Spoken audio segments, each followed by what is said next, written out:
Hi, everybody. My name is John Mayer. I'm the Executive Director of Cali. Welcome to day 3 of and the last day of the Cali Conference 2021. It's casual day, the last day of the conference. So I'm wearing, in case you can't see it, there. I'm wearing my favorite metaphor shirt for legal education and the pandemic. You can choose to think that the meteor is the pandemic, the dinosaur is legal education trying to escape it on inadequate technology, the segue.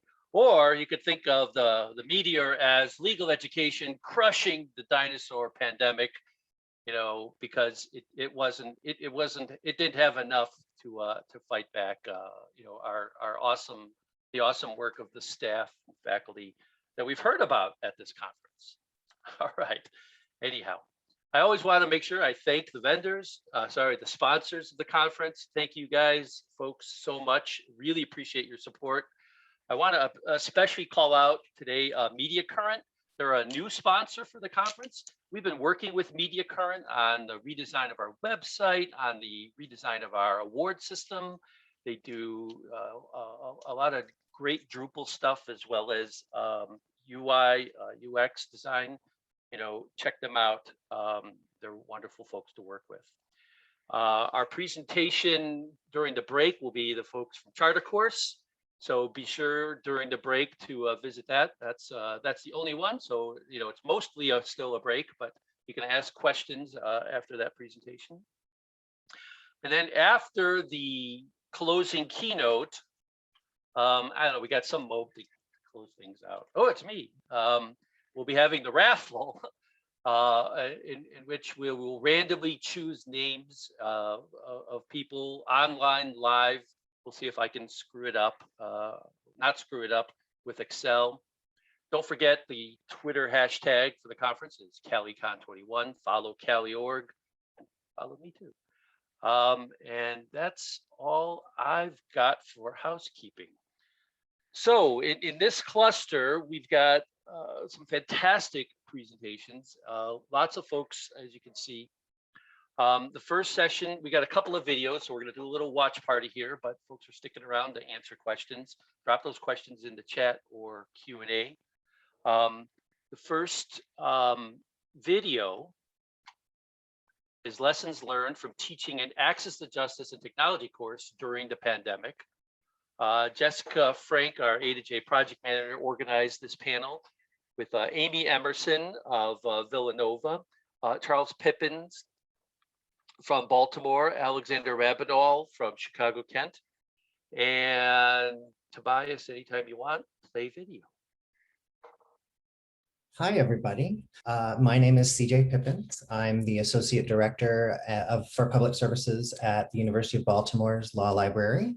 And I am so excited to be here and I'm thrilled to be included with this group. So my class, I teach a 2-credit class called Law Practice Technology, and it's sort of a survey of different technologies that lawyers use and just to sort of expose students to all kinds of different technologies and facilitate their exploration on their own quite a bit as well.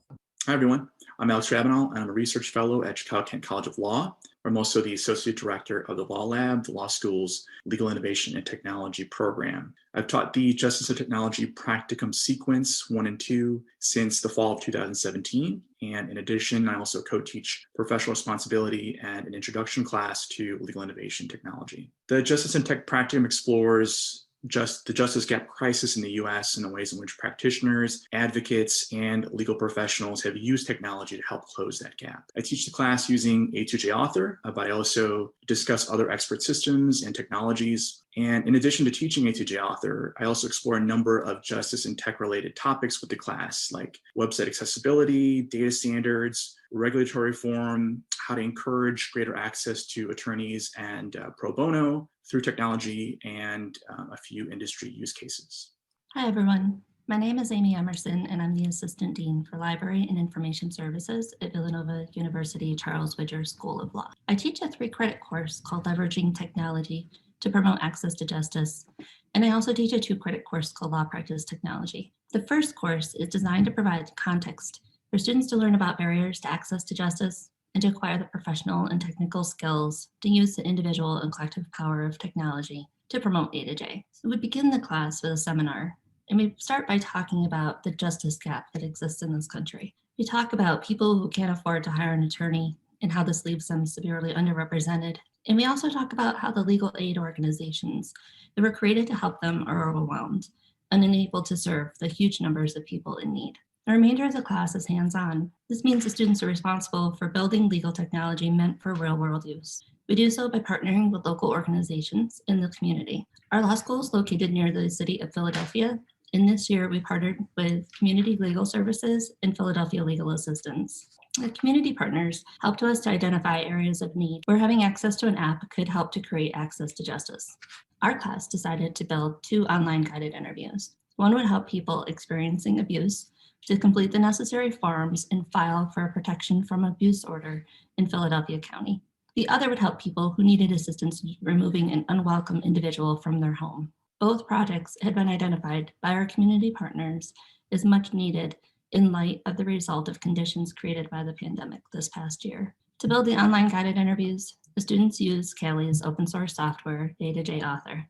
The guided interview uses an avatar to walk the user through the court forms in detail. It helps the user fill in the fields, and it provides just-in-time learning tools like explanations and definitions in the form of pop-ups and learn mores when needed. And it does so in plain language so that the user is not confused by complicated legalese or terms of art. Throughout the semester, the students conducted legal research and wrote memos to become familiar with the relevant law. Then they translated the law into plain English. They created storyboards that set forth the legal process. They built the guided interviews, and at the end, they engaged in user testing to polish their work. By the end of the semester, the students had produced a tangible work product for Community Legal Services and for Philadelphia Legal Assistance in the form of functional apps. So the first question is, why teach an access to justice / tech course? So my original thought with teaching my technology course was just there's nowhere else in the curriculum where these topics are covered or where students get real hands-on access to things like artificial intelligence tools and access to justice tools that attorneys can use, as well as access to an experience with technology that lawyers use in practice that you might not necessarily think is a legal tool. So I'm thinking about like Microsoft Word and Office technology that everybody just sort of assumes they know how to use, that they don't necessarily know how to use quite as well as they think. So that is why the tech course, why access to justice. So there's a couple different parts to that. I'm a librarian, my heart's in the library, and librarians are, in many ways on the, the forefront of the access to justice movement. And, they're helping people who need access to justice all the time in court libraries and government libraries. And even in this state, law schools, we're open to the public. So we have folks coming in who are trying to get access to the legal materials, and access to justice is just something that we all sort of either are thinking about all the time or it's sort of in the back of our mind. So that's one reason why I wanted to include it. But another reason is that the students get really excited about it. The students that are, either positive that they want to do public interest law or just interested in doing that as part of their practice.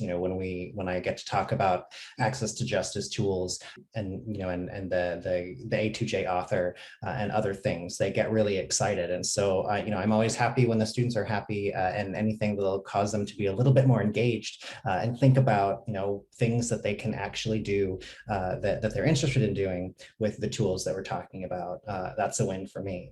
I think another reason is, especially in a tech class, sometimes I feel like we get sort of stuck in the super new, super fancy, very expensive technology, and that we sure will help lawyers do their job, that will ultimately help people solve their problems. But there's a lot of cool, good tech that we can use to help people that's not going to cost thousands and thousands of dollars or require an ongoing subscription, but can still have a good impact. And, again, students like that. And I think, those types of things don't always pop up in the law school curriculum either. So that's just another reason why I do this and, why the students couldn't get this elsewhere. It's just not something that's included in the curriculum, at least a lot, in my experience in the schools that I've worked at.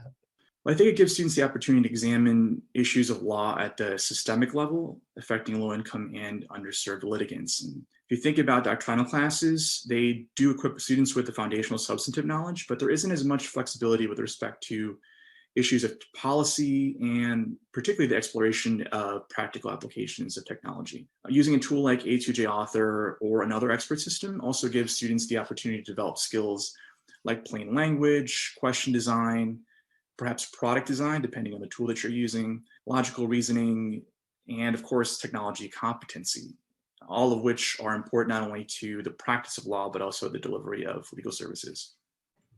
Well, I really think that courses in which students build legal technology are valuable in a lot of really self-evident ways. They teach students how technology works, how technology interacts with the substance of the law, and how, when combined, law and technology can be used to systematically address justice issues by creating new resources for self-represented litigants. But I think they also teach some less obvious lessons, particularly those related to project management. For example, students must define the scope of the problem with which they're faced. They have to figure out how to implement their vision for change, and they've got to strategically collaborate with one another to accomplish a shared goal.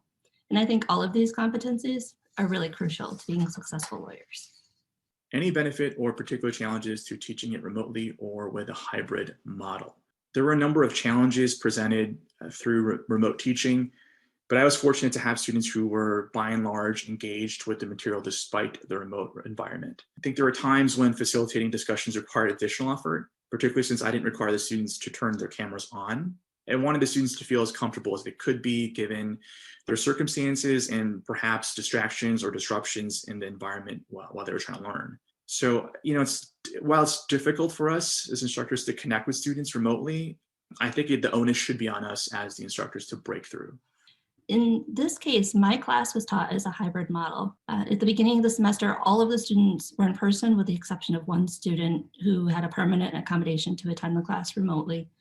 But then as the class progressed, additional students had to attend remotely as well. So as a result, there were several challenges with this hybrid model. Having some students in person and some remote meant wearing masks in the classroom at the same time that we were also interacting over Zoom.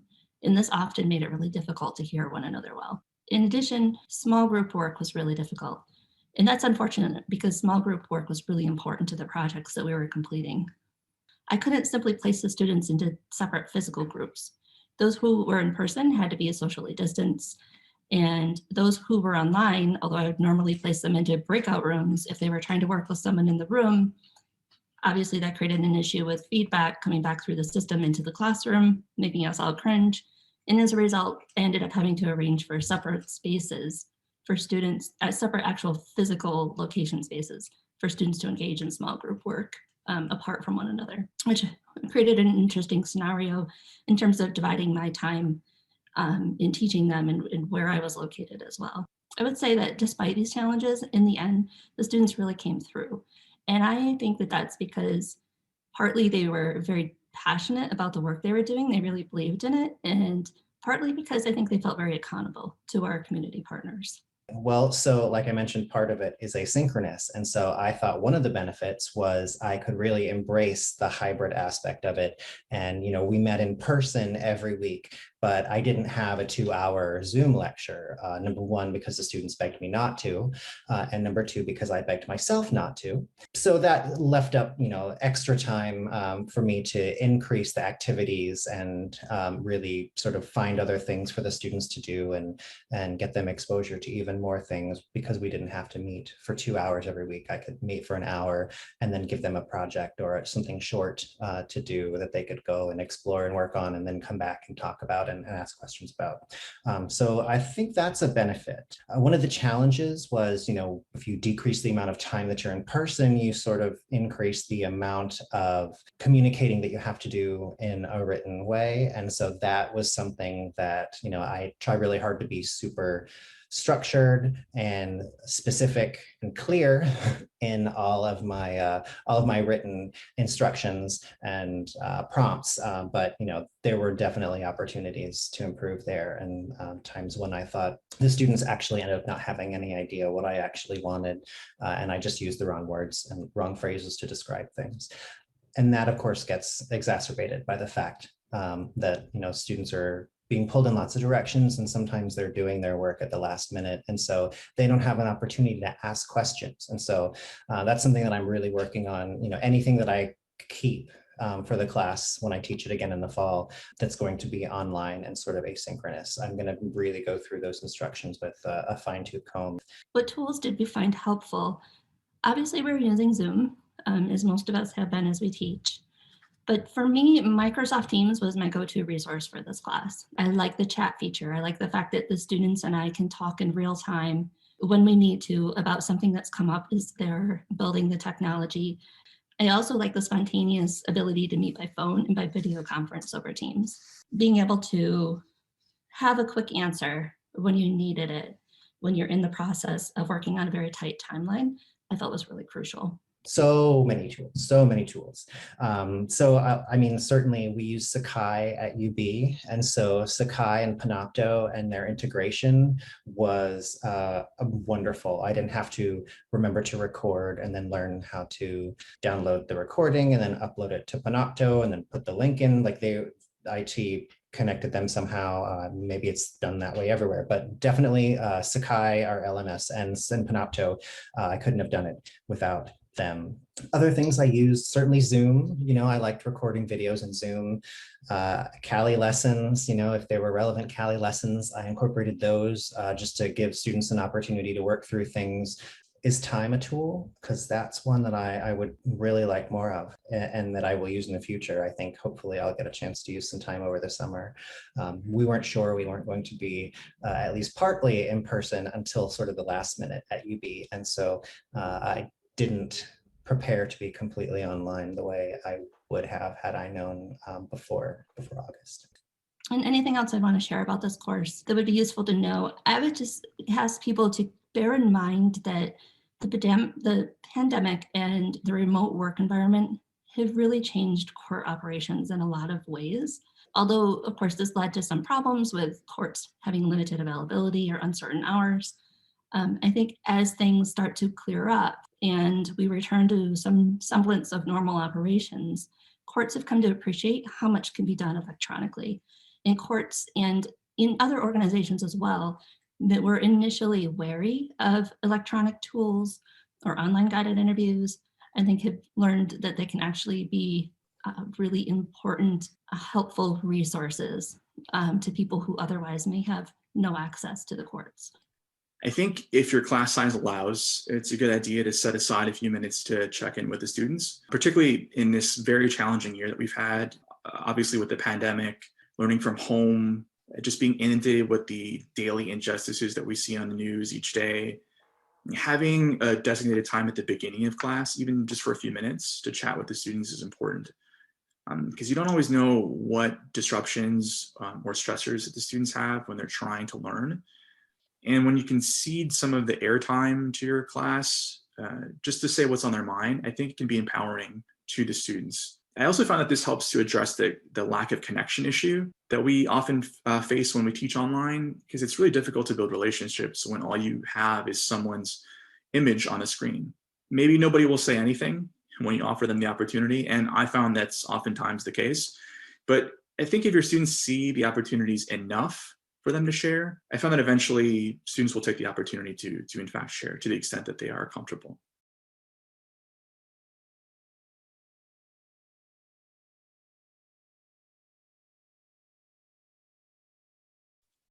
I'm muted. That was great. Thank you very much for that. Tobias, want to get ready for the next one? All right. The next presentation is also another watch party video, remote adjustments to a law practice technology exercise on case management systems with Jacob Sayward. I hope I pronounced that correctly, of Cornell, and play video. Hello, my name is Jacob Sayward, Director for Collections, Faculty, and Scholarly Services at Cornell Law Library. I'm going to spend the next 10 to 15 minutes discussing how teaching remotely affected one particular assignment from my law practice technology course. By the beginning of 2020, many of us had been teaching law practice technology for a while, long enough that our courses were no longer pilots or experiments, but established patterns experiencing the more mild year-to-year tinkering, similar to legal research courses our profession has established for decades. Before the pandemic, I had always included a particular version of the following case management system exercise whenever I taught my law practice technology course.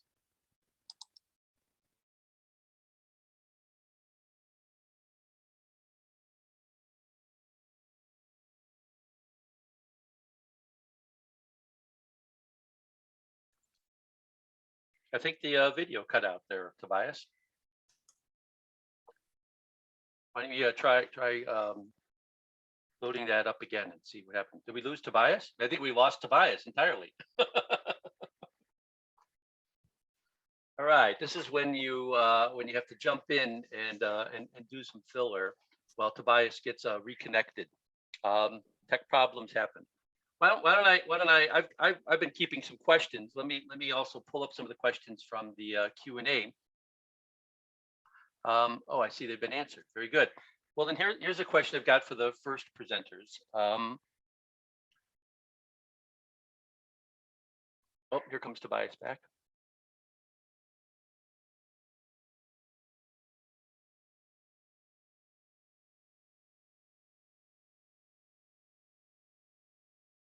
Hey, Tobias.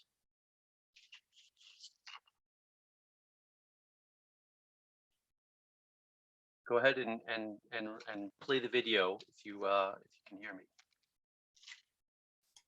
There we go.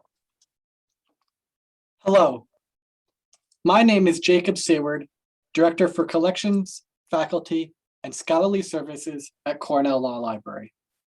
I'm going to spend the next 10 to 15 minutes discussing how teaching remotely affected one particular assignment from my law practice technology course. By the beginning of 2020, many of us had been teaching law practice technology for a while, long enough that our courses were no longer pilots or experiments, but established patterns experiencing the more mild year-to-year tinkering, similar to legal research courses our profession has established for decades. Before the pandemic, I had always included a particular version of the following case management system exercise whenever I taught my law practice technology course. The entire class of students would be broken up into 2 law firms, with each firm using a different case management system. Each of those firms would then be further broken up into 2 practice areas. This would leave us with 4 groups of students, all of whom would receive a basic research and writing assignment from a fictional supervising attorney.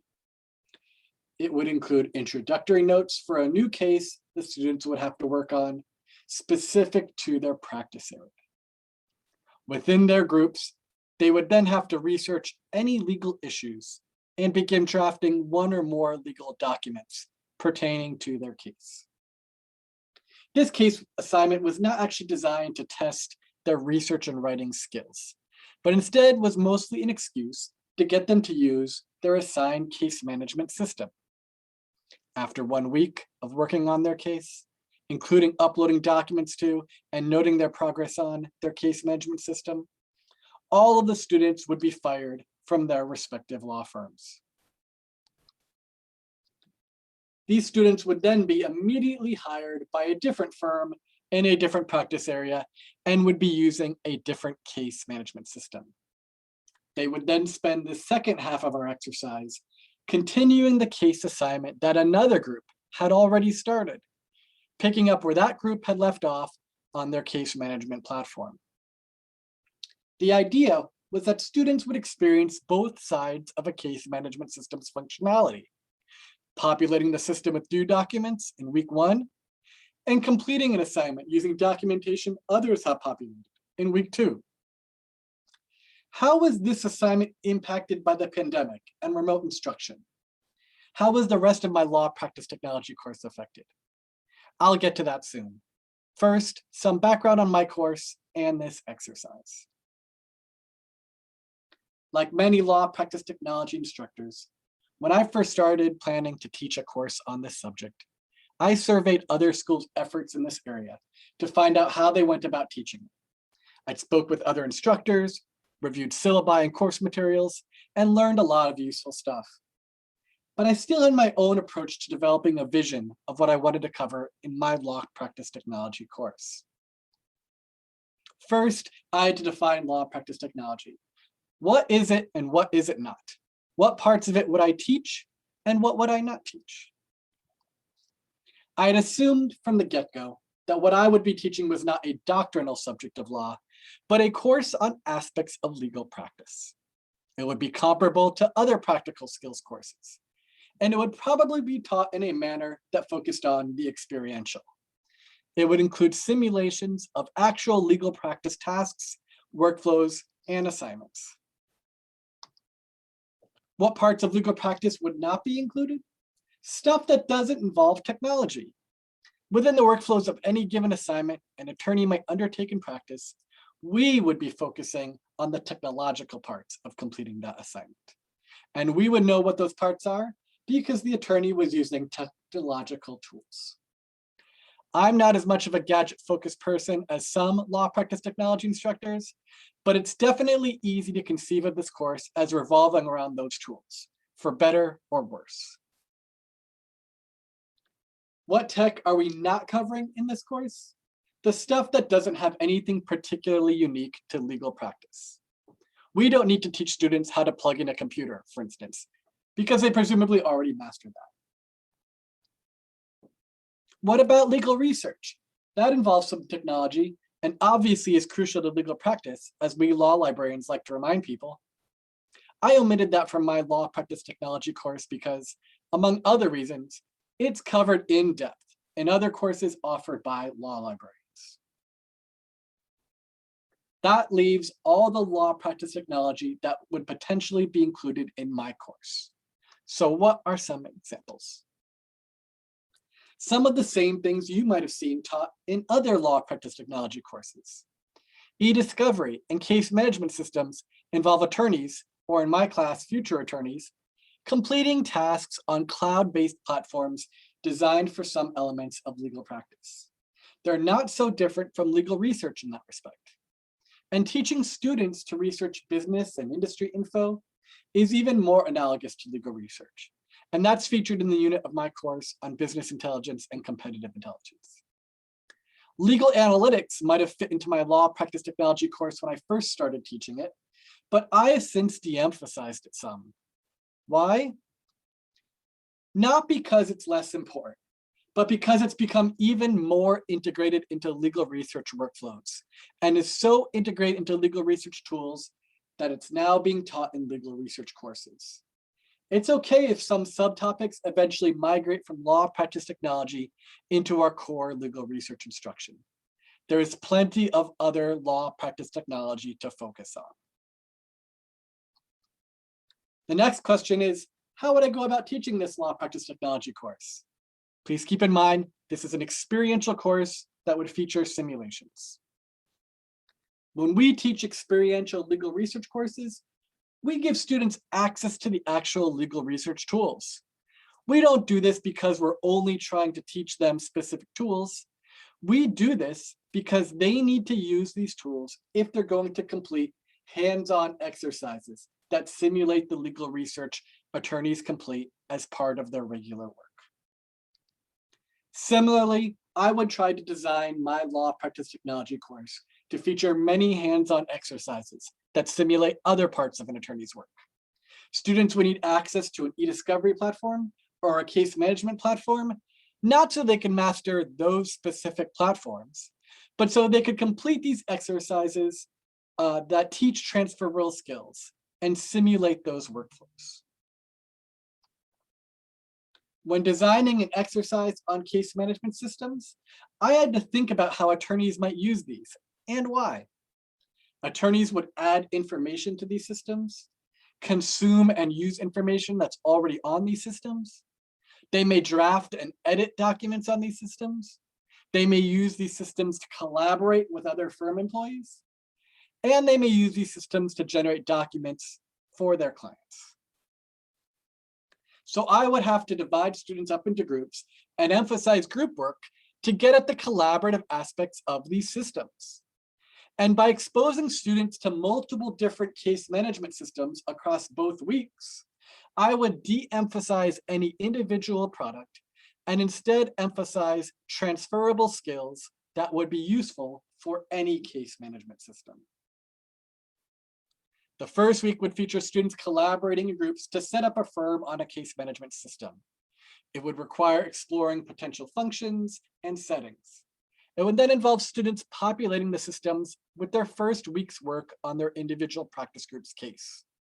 Finally, each practice group would draft a memo that would update anyone who inherited their work on their progress, as well as how to use the case management system as they've set it up.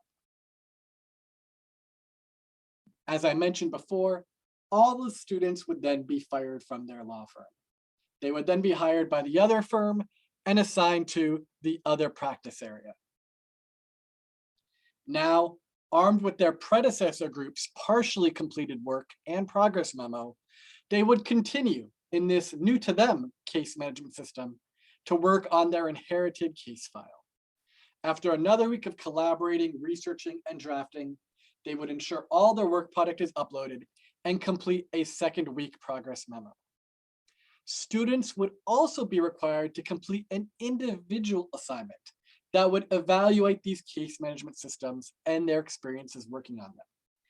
This is where students could share observations about what they could have done better, how well the other group used the case management system to prepare them to take over that group's case, and other demonstrations of critical reflection on those students' work.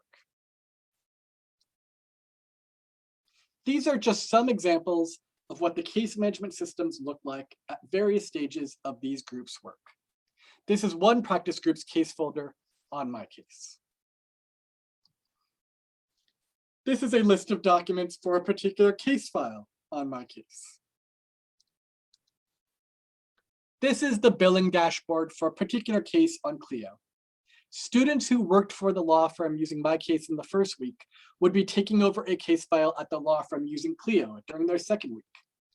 Students were encouraged to track their time and, if possible, at the end of the second week, generate an invoice for their clients. This is a list of all documents, including many research documents, for a particular case file on Clio.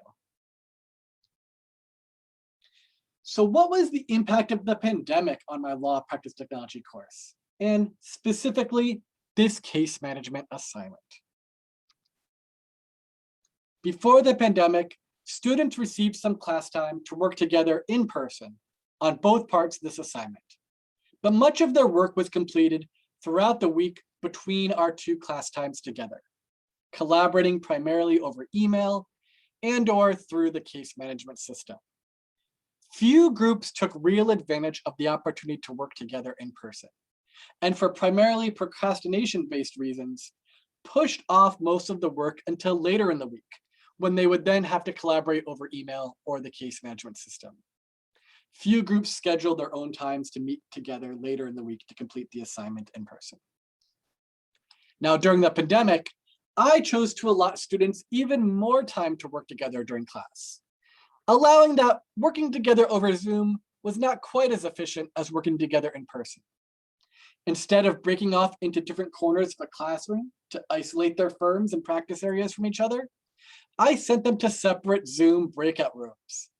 I would then wander through their breakout rooms to check in on them, just as I had previously wandered through the classroom to check on groups. Some students still were not particularly adept at breakout rooms. From self-assigning to the correct breakout room for their practice area, to being unaware of how chat functionality would be retained, I should have not so easily assumed that they would be completely used to Zoom by now. Were there some positive changes resulting from pandemic-induced remote instruction? Yes. Some students use the case management systems for more communication than they otherwise would have. That was great because that's one of the entire purposes of a case management system. Collaborating virtually was what was really happening with attorneys at the time. And many attorneys who were not adept users of these tools before the pandemic were getting their own crash course in them, just like my students. What was bad? Too much time for synchronous collaboration was allotted compared to the real world. A better simulation would have alternated small periods of synchronous collaboration, like attorneys getting together in a meeting, with asynchronous collaboration, where attorneys have to communicate with each other asynchronously over email or the case management system. In future versions of this assignment, even if we are well post-pandemic, I will ensure students are required to do some collaboration on this case management assignment over Zoom. Attorneys will be doing some collaboration over similar remote work platforms from now on, and I will want to simulate that for my course. But I will probably not allot as much time for synchronous collaboration. To better simulate real-world conditions, I would have students spend more time collaborating asynchronously over email, or better yet, the case management systems around which these exercises are designed. I will also look for opportunities to insert more synchronous and asynchronous collaboration into other assignments for my law practice technology course. One potential idea is, instead of having each student complete an entire review workflow on an e-discovery platform, I could have students each complete initial steps in the review process and then swap their work with other students to complete later steps in the review process. This type of assignment would not require any in-classroom element.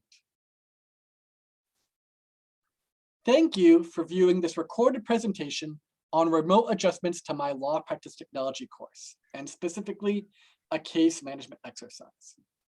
Please feel free to email me at jes77@cornell.edu with any questions, or if you'd just like to talk more about teaching law practice technology.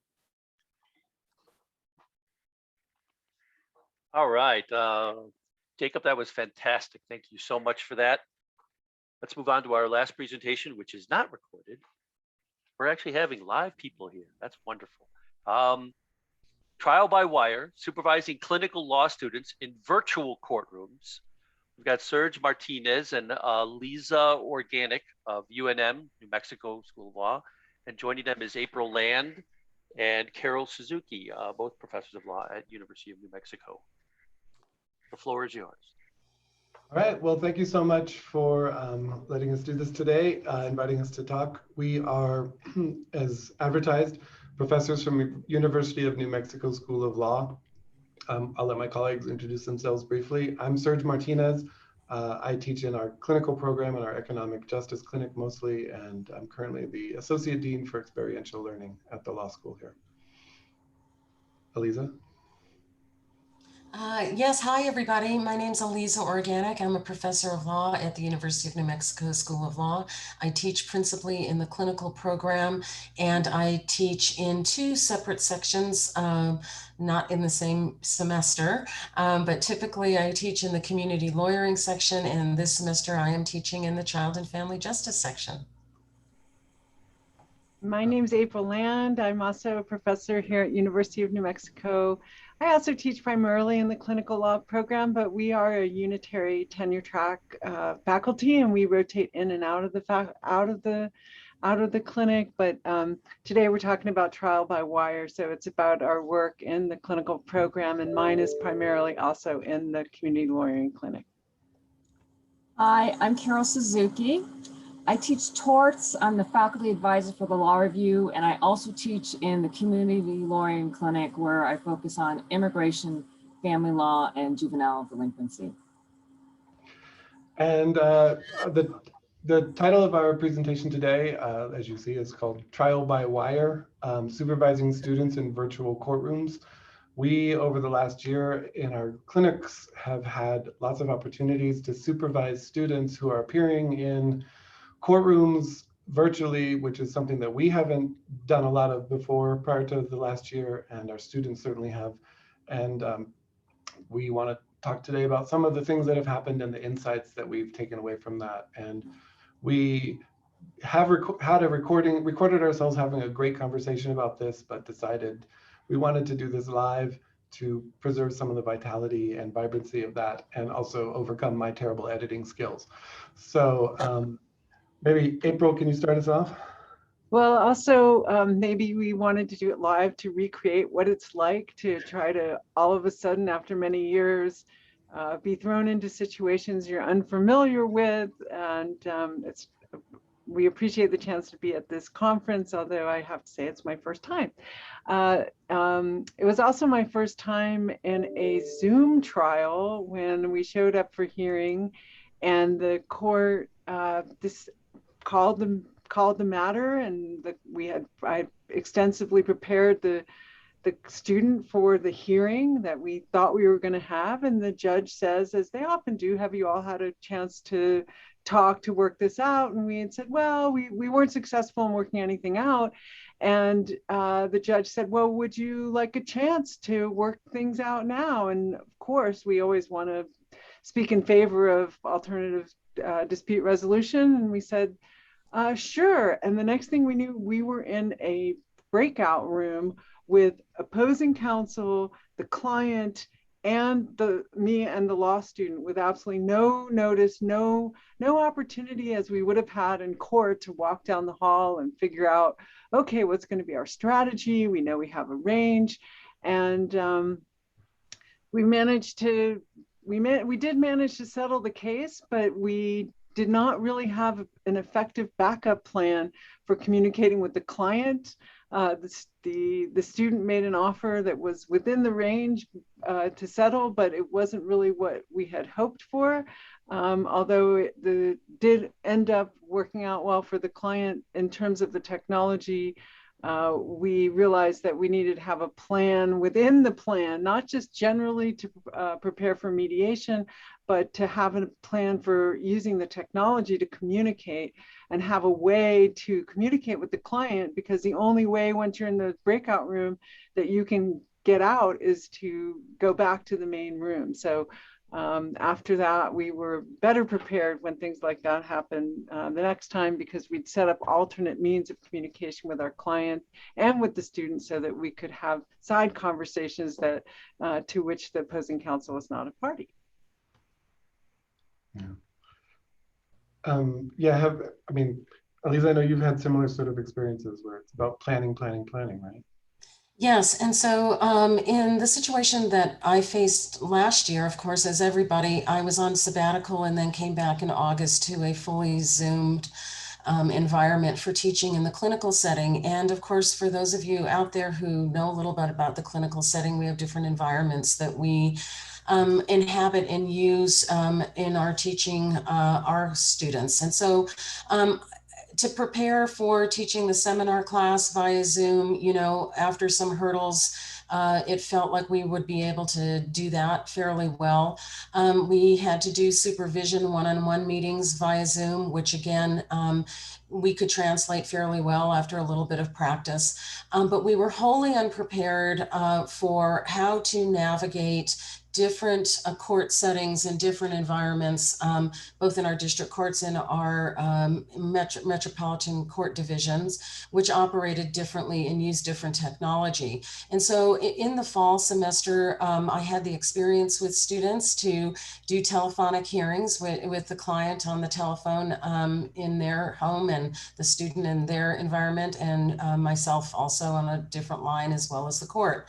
So we figured that out. And again, as April mentioned, you know, there's going to be glitches, but somehow or another, we still managed to provide competent and, in fact, very good representation via telephone. And it wasn't long after that, however, that we had hearings conducted via Google Meet, which was not the format or technology that we had been trained on. At the university here, we have been using Zoom almost exclusively, although I have to give a shout out to Professor Martinez for encouraging us to use more of the Google Teams. I think that was mentioned in an earlier panel. I'm resistant to that only because I feel in some ways that I've learned enough in Zoom, and maybe we'll be out of this in August and I don't have to learn something new right now. But anyway, in the context of the position that we found ourselves in last fall, if you can imagine, this was a settlement facilitation, and unlike a 15-minute or a 20-minute or a 30-minute hearing, we had the luxury of some time to work with our client on the different issues involved in her settlement facilitation, which was a family law matter, a dissolution of marriage, and it involved some straggling issues around property division, but principally it was around a parenting plan and making sure child support was in place and the appropriate amount was determined. And so we had known that we would have 2 hours for the settlement facilitation, and as a result, the student was very well prepared, having gone over each particular point of contention and coming up with their best what their position was, as well as what they were willing to settle for should it come to it, and where their give and take was going to be. The way that this transpired in reality, which made it both frustrating and sort of amazing on a lot of different levels that it worked out, was I, of course, was in my office, my home office, the student was in their home office, and the client was on her phone in a moving vehicle, a car that thankfully she wasn't driving, but there are the distractions of having a 2-hour hearing on the with your client on the telephone in a car, and having to just navigate the complexity of that with dropping service here and there and all the other technical aspects of that can go wrong. Amazingly, not too much went wrong, and so we were able to do it. But the key into navigating that really is the mental hurdle, and we found it helpful to give the facilitator a heads up about where we were situated, where the client was. The client wasn't on Zoom or on Google Teams, but the facilitator and myself and the student can see each other. It's unfortunate that the client wasn't visual, but she was very engaged in the process, and the facilitator did a good job of making sure that she was the focus of the conversation, but did allow us also time for one-on-one supervision of the student as necessary, as well as input from the client that we were able to kind of mute ourselves and have the phone conversation with the client. So these things can be worked out. And I think that the main issue where I came down ultimately is that had the student been any less prepared point by point on all the aspects needed, it could have gone worse, because we didn't need a whole lot of time to confer with her separately or privately, but she had been counseled very well by our wonderful student, and the student did an amazing job of being prepared. So ultimately, at the end of the day, it's that plan, and plan some more. And then internally, we talked about how you create a best practice for these kinds of hearings if we are going to move forward with them in any sort of a hybrid model, if we're allowed to in the future and moving forward. Mm-hmm. Yes, and I think, you know, Aliza, you touched on, we're creating these new best practices as we go and trying to figure out what they are. There's a question from someone, you know, have we asked folks to be in a stable place for future hearings, or do we just plan for technical difficulties? And it's something that I know we've talked a little bit about internally, April and Keish. I know you have had some experiences where you're like, okay, we have to come up with a new set of plans that we never would have dreamed of before. Do you want to talk about that briefly? I had a hearing that literally went sideways. That we're in the middle of a plea hearing in children's court, and we've had a lot of conversations with the student. It's an alleged juvenile delinquent, and he had been at home, and we talked a lot about environment and stuff. And I know I want to turn the floor over after to Professor Suzuki to talk about how we counsel clients about those best practices. But what happened was school started, and so all of a sudden the kid was unexpectedly at school, and we're halfway through the plea, and all of a sudden the client literally goes sideways and then goes completely blank. And we've got the judge and we've got the prosecutor, and we're there, and he's halfway through the plea and he just went black. And we didn't have a backup plan. And it turned out that the school had lost its connectivity. Fortunately, the kid was very resourceful. He got an Ethernet cable. He came back 15 minutes later. He was able to take the plea and resolve the case. But we have had a lot of challenges around that, and also challenges with the kind of, we're used to telling our clients, this is what you should dress to court, but this has added a whole nother layer. And I think Professor Suzuki is going to speak to that. Yeah, I think one of our best practices is to expect the unexpected, because there's always something else that's going to come up. I had a client who also went sideways, but in a different way. As I mentioned earlier, I practiced the delinquency. We actually all practice delinquency. And besides the challenges of meeting either telephonically or on Google Meet, this is spring of 2020. We have children who, they don't have cell phones. They certainly don't have smartphones. So they show up in court, and I might be in my office or at home, but the court personnel were definitely very nervous about having a child show up in court. And this, right? Remember before vaccines? Yeah, you could tell people were noticeably nervous about having our client in court. So as Professor Land discussed, we do talk to our clients in advance about what to wear, nothing with any writing, because the courts think it's something gang related. Consider taking out some piercings. Talk to your parents about doing the same, because the parents are judged as well, and it does affect what the judges think about the children, like the clients. So we had practice with a student and the client, and background was fine. She did have a problem with having her cell phone charged, so we did talk to her about that. But at the beginning of the plea hearing, she had to go get her cord so she could charge her phone. The judge was very patient. So at this point, the client was at home, I was in the office, my student was at home. And then at some point during the plea, the client went sideways, and you could tell that she was lying on the floor because you could see part of the mattress and then the shag carpet underneath her. But the judge was really patient and talked to the client about being appropriate for court, and managed to get the child to sit up to finish her plea. So, there's always something else that can happen. So we didn't think, because she was appropriate before, about the background, that we had to say something like, don't lie on the floor next time you're in court. So there's only so much we can do, I think, to sort of prepare for these hearings. And certainly we do our best, and I think the courts have tried, and they do understand with our clients in the clinic, they are, this whole pandemic is going to affect them technologically, because they don't have the means and the resources to have everything that's expected of the lawyers, right? Which is like working Wi-Fi, not fighting, Wi-Fi with the children who are learning at school in the same household. So it has been a challenge for us, for our clients, for the students, and for the courts. Yeah, I have, in addition to experiencing that technology issues, right, come across also the question of, how we implement some of the things we want our students to do in this setting.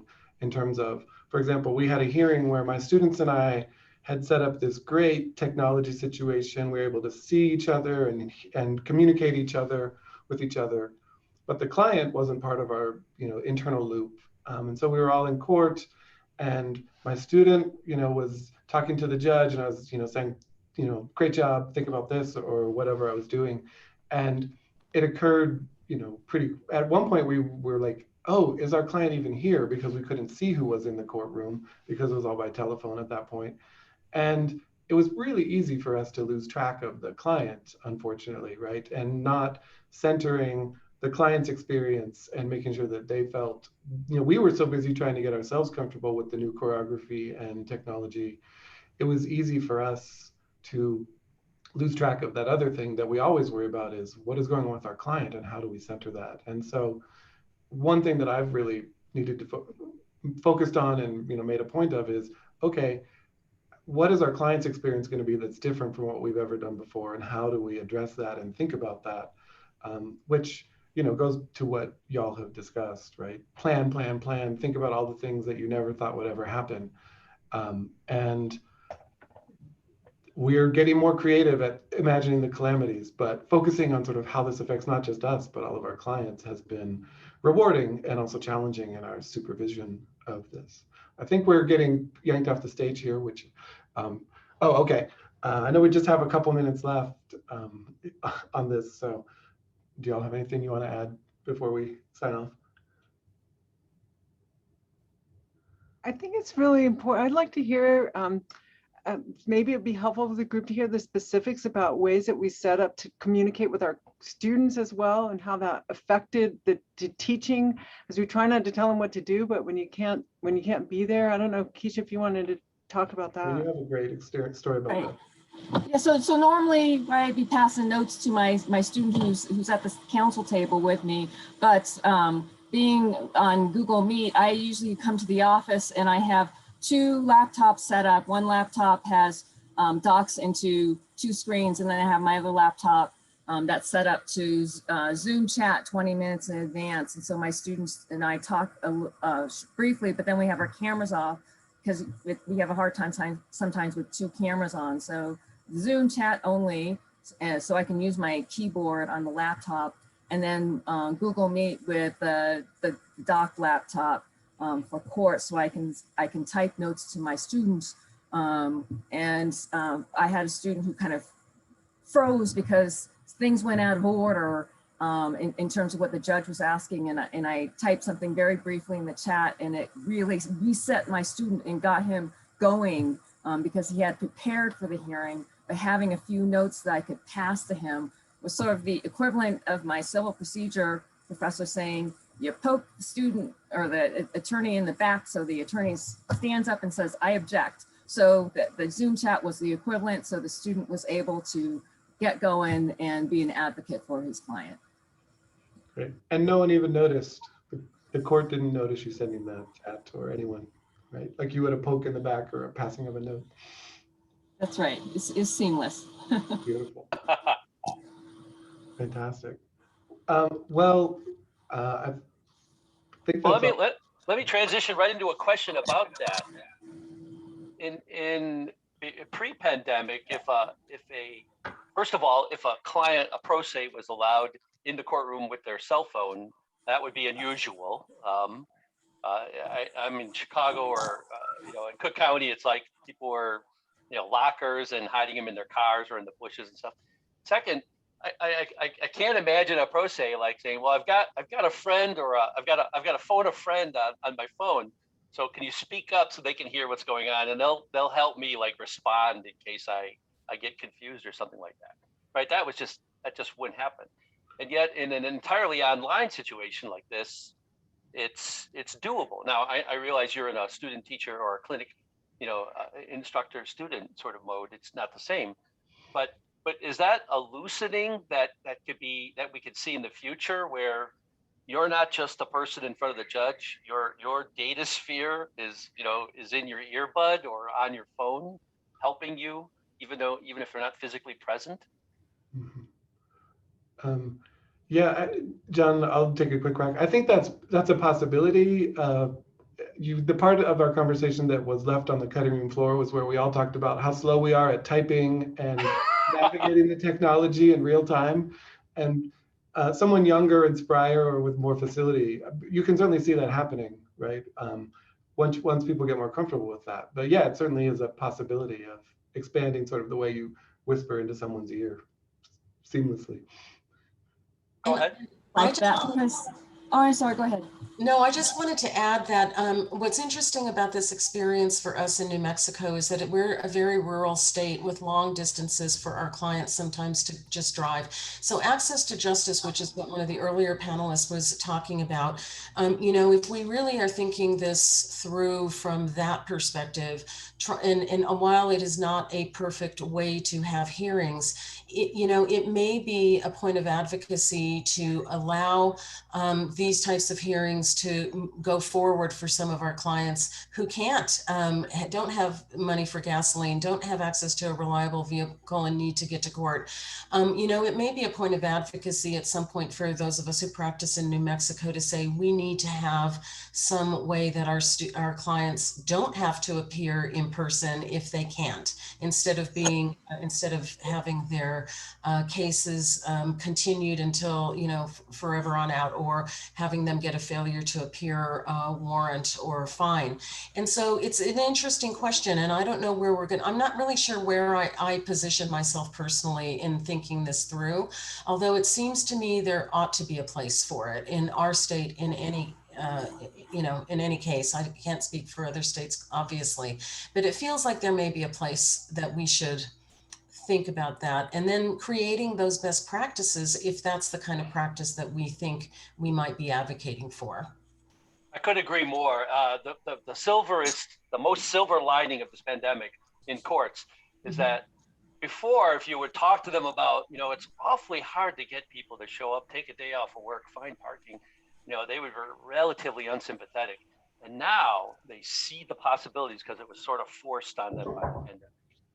All right, many people want to know, Jacob, that first of all, did the students know they were going to be fired and then have to do that? Or did you sort of spring it on them, which is more realistic? Yeah, I don't know if we actually used the word fired. It may have been more softer language. But what was really tried to emphasize in the first half was all the work they're doing has a potential audience. The audience is some attorneys who are not going to be familiar with the case and may not even be familiar with your particular firm's background or case management system.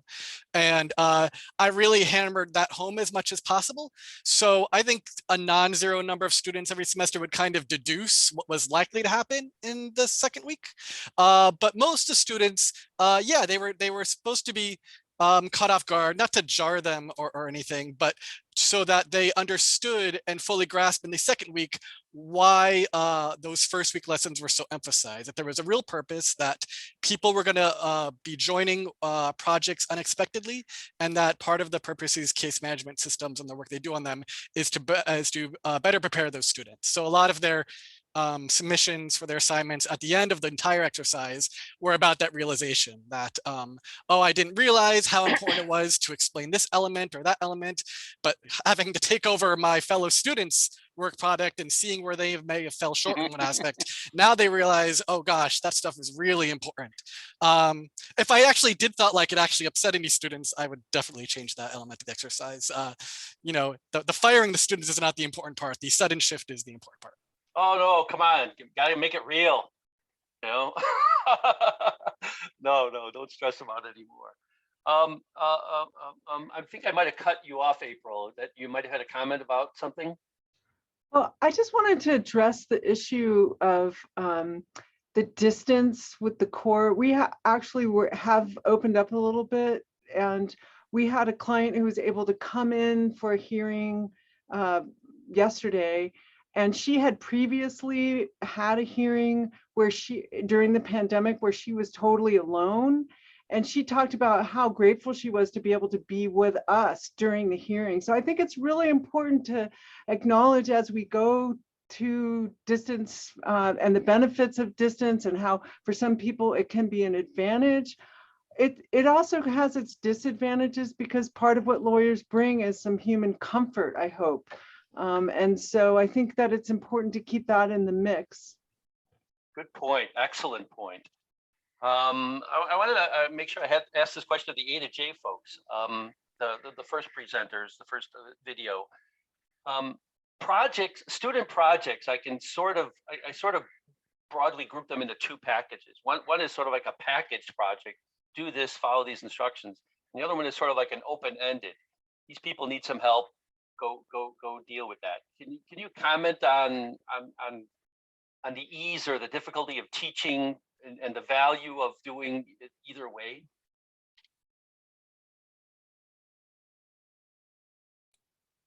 Sure, I can start on that. So I teach a sequence. So the first class in the fall, we do those more prepackaged type of assignments, what I call modules. So they do 3.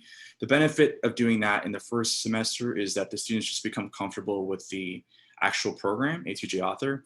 And then in the second part, in the spring, is when I give the students an opportunity to actually propose their own semester-long project with the idea that it's not going to necessarily be public facing, but it gives them the opportunity to research an A2J issue and spend the whole semester basically building out their guided interview. And while they're doing that, we're also doing a lot of topical discussions and other lessons, but that gives them the freedom to be able to get lessons from the first semester and use them in the second semester.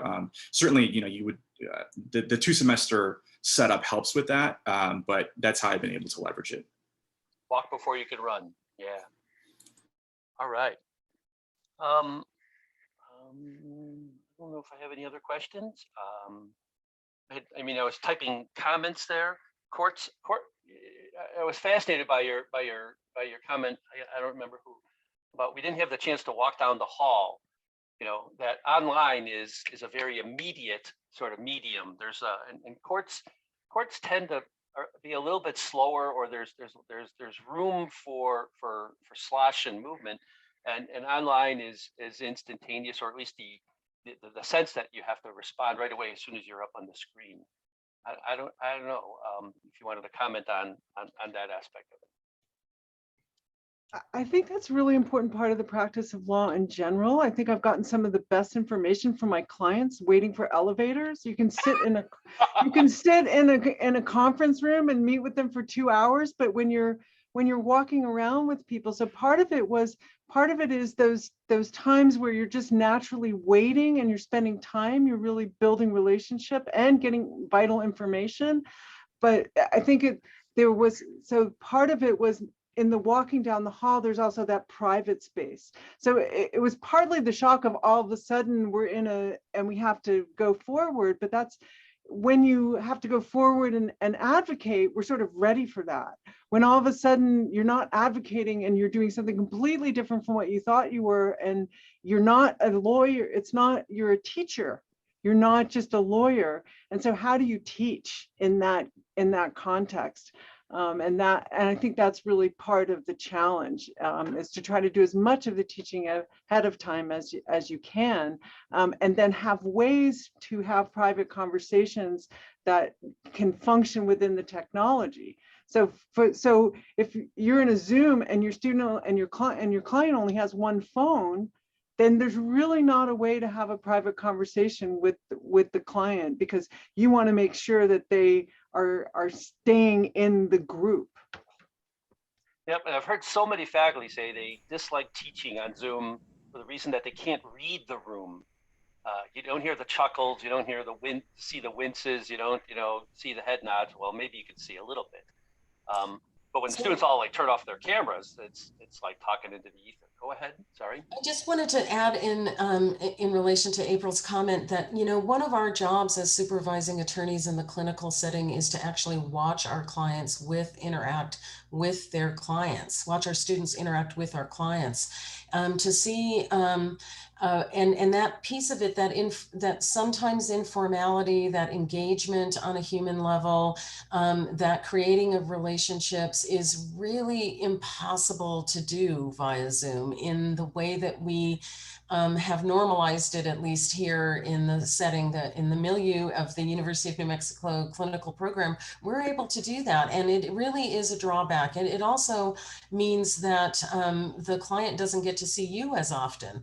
And so that sometimes is important, not critical, but sometimes it can be important for a client. And so in the teaching setting, there are these different aspects of it that we've gotten in this last year, have had to give way for expediency and efficiency, and having the student be able to get with the client when they need to. But having lost that other part of it, it does feel like a loss. And I really, I'm going to look forward to getting that part of it back. Very good. You get the last word with that. We're 10 minutes or 11 minutes over, so we're going to start in about 5 more minutes for the break. Thank you all for that presentation. Those were wonderful. I learned a lot, and I appreciate you being here at the Cali conference for your first time. Thank you for having us.